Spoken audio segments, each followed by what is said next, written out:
Oh, goody. All right, what's going on, everybody? Zombies here again, and today we're back with another Marvel Snap video. So in this one, we are taking a look at the new patch, which just dropped, and it contains 6 total buffs/nerfs to cards, mainly nerfs. So let's take a look here at the cards that have been changed, as well as the developer comments. So on balance, in the wake of our last balance changes, we saw the metagame settle into a much healthier shape than it had been before. However, we were too shallow with our adjustments to the Shuri Taskmaster decks and the Lockjaw Leech shells, both with and without Thanos. Have remained solid contenders, today's changes aim to push both of those decks off their clear top spots. Outside of Shuri Taskmaster, the metagame is looking healthy on our internal metrics. So, first card we have here is Lockjaw. Lockjaw went from a 3-2 after you play a card here, swap it with a card in your deck, to 3-2 with the same text, however, is now limited to once per turn. Developer comment. Lockjaw is a fun and exciting card, but each trigger of this good boy basically draws a card and generates up to 6 energy at random. That's a lot of variance to have in multiple competitive decks. As we add cards, new and improved ways to sidestep Lockjaw's risks will also become available. Since we believe the most powerful and frustrating use of Lockjaw is triggering him multiple times in a turn, often with a snap along the way, we're changing that. Limiting Lockjaw to one swap each turn forces the player to develop their board without letting them sprint ahead or spring a late surprise. This will make Lockjaw decks simpler to play against and less potent in decks incidentally playing lots of cheap cards like Nerfs. So pretty huge change to Lockjaw here. This is definitely going to be a pretty significant hit, and I wouldn't really be surprised if Thanos Lockjaw kind of disappears entirely. Maybe the Janejaw version will still stick around, but even that is pretty hurt by the fact that you can only throw one thing into the Lockjaw per turn. Next up is Shuri.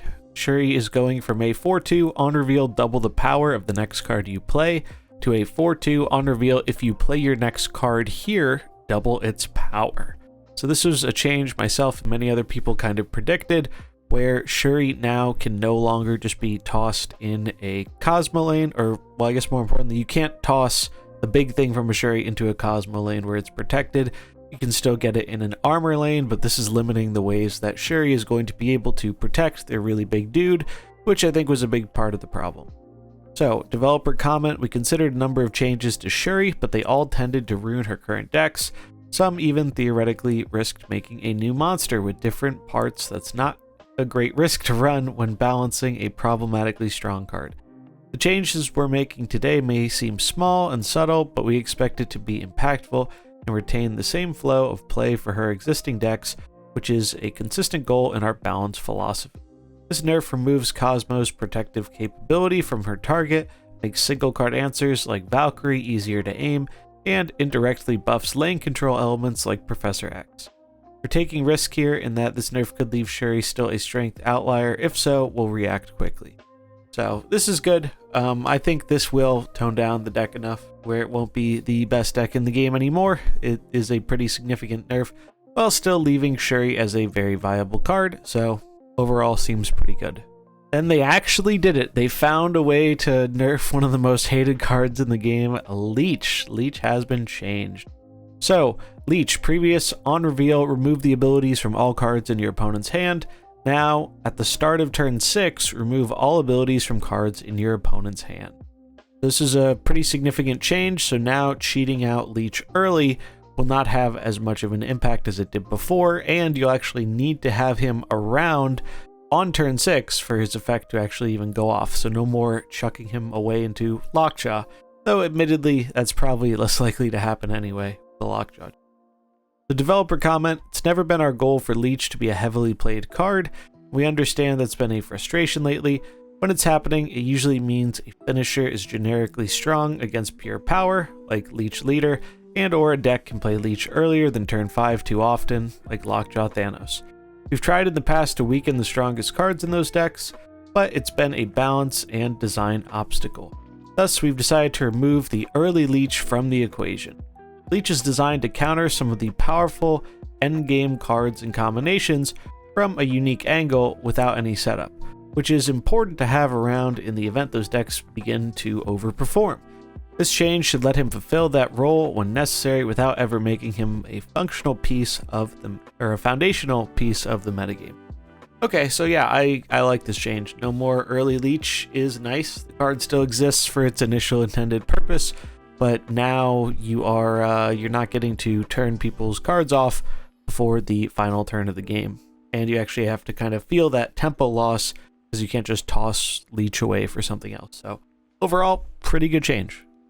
In green cards that didn't get nerfed this week, we have a Leader who actually got a buff.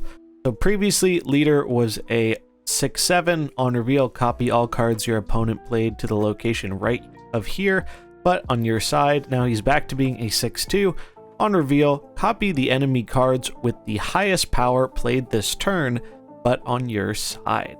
Developer comment: we were clearly too harsh on Leader with his previous nerf, and were dismayed the action became a go-to example for how ruinous a nerf can be. Our balanced philosophy is to preserve as much playability as we reasonably can when weakening cards, and we didn't succeed here previously. With this change, we're aiming to bring his strength back up to a playable spot for a 6-cost card, but still avoid the oppressive impact his original form had. We've erred on the side of caution with his power for now, because some previous defenses against the original Leader, such as playing weaker cards before a stronger one, no longer apply. So yeah, this is I think this is good. This brings Leader back to being a card that can have a purpose and not just be really awful, but without him being the kind of dominant force he once was, copying all your opponent's cards. Now you're just going to copy one card, or I guess if they played the two things with the same power, you'd get both of those. So it's kind of interesting. Definitely for this. I think Leader was a cool card. He was just too good at what he was doing, and I think this kind of keeps the spirit of the card intact, the original spirit anyway, without making him like ridiculously overpowered again. Jubilee and America Chavez got some very small changes here. These aren't really functional nerfs for the most part, but they are just slight changes.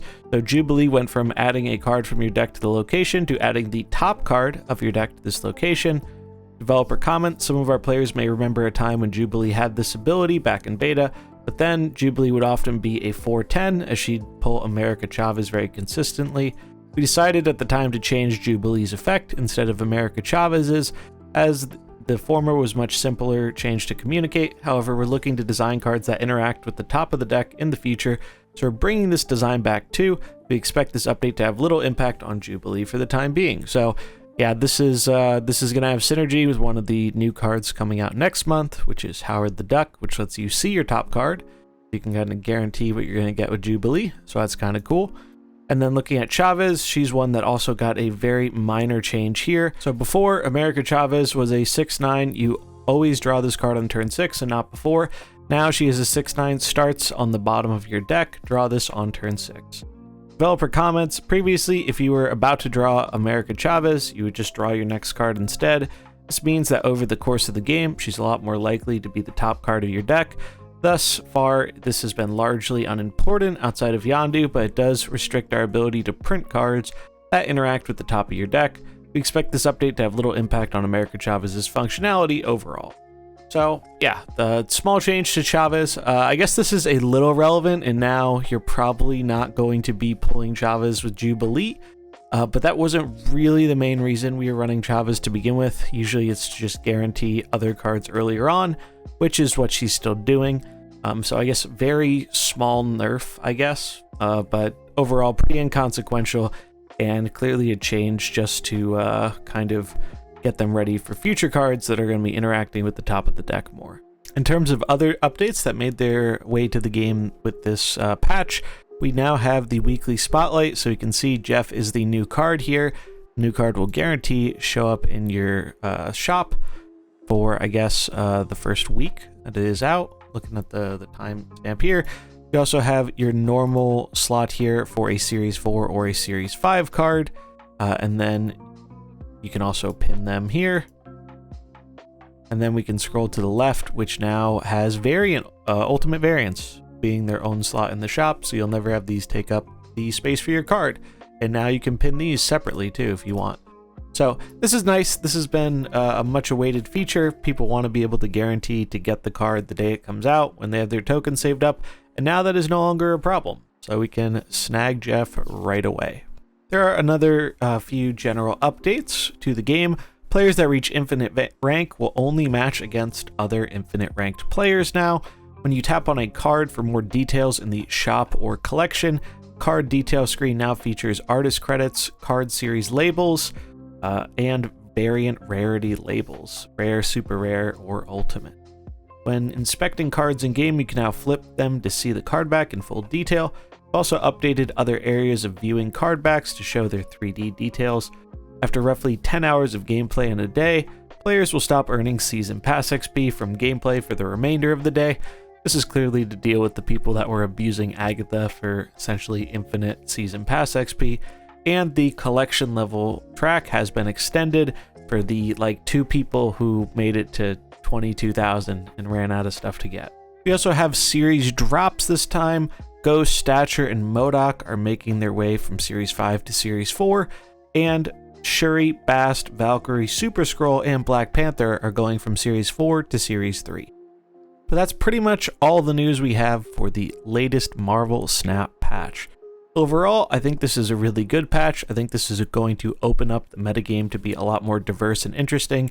I would have liked to see more buffs, but starting after this patch, it sounds like we're going to be getting roughly a weekly cadence of buffs. Not sure if that's starting this Thursday or the Thursday afterwards, but we do have buffs to look forward to on Thursdays. So even though we didn't get a ton in this patch, outside of mainly the leader one, I do think we'll be seeing more buffs than nerfs in the near future, so looking forward to those as well. But I think these are overall some pretty good changes. Definitely looking forward to trying out the new meta, especially with Jeff the Baby Landshark. But that is going to wrap it up for this video. If you enjoyed it, remember to like and subscribe, and I'll catch you in the next one. Peace.